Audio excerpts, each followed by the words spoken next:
Local voter registrars now on deck to take action. This after a new report from the Texas Secretary of State released today says 95,000 non-citizens are registered to vote in Texas. It goes on to say 58,000 of them cast ballots in elections. Here's what's going on. A non-citizen with legal status gets a driver's license, then presents that when they vote, and the county worker allows them to vote. The Department of Public Safety compiled the list after they switched to the new Real ID system. Tonight, KXAN's Yoojin spoke with our local election administrators about who's in charge of verifying voter citizenship before they end up on voter rolls and what's going to happen next. When you register to vote in Texas, the first question you'll have to answer: are you a U.S. citizen?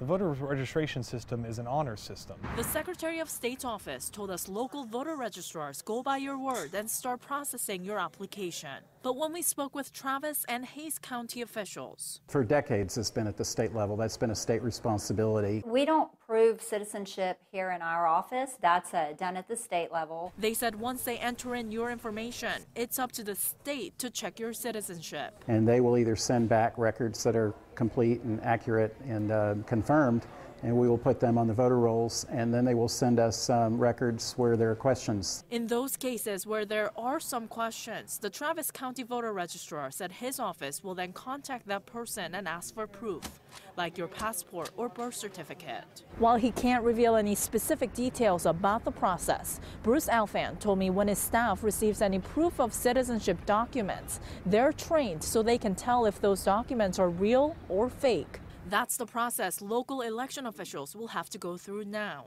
The thousands the state identified as being non-U.S. citizens will receive a letter that looks like this. They'll then have 30 days to respond. Yoojin, KXAN News. At this point, we don't know yet if any of those 58,000 non-U.S. citizens who voted live in the Austin area. Travis County expects that they'll find out from the state next week. Some groups like the Texas Civil Rights Project say the news is alarming and just a way to keep eligible voters from casting a ballot. In a statement, they say, quote, the secretary's failure to fully disclose the methodology used to create his list is problematic. Going on to say, quote, there is no credible data that indicates illegal voting is happening in any significant numbers, and the secretary's statement does not change that fact. So what is the Real ID system? Well, back in 2005, in response to the attacks on 9/11, Congress passed the Real ID Act. It placed new federally mandated requirements for all state driver licenses and ID cards nationwide in an effort to increase security.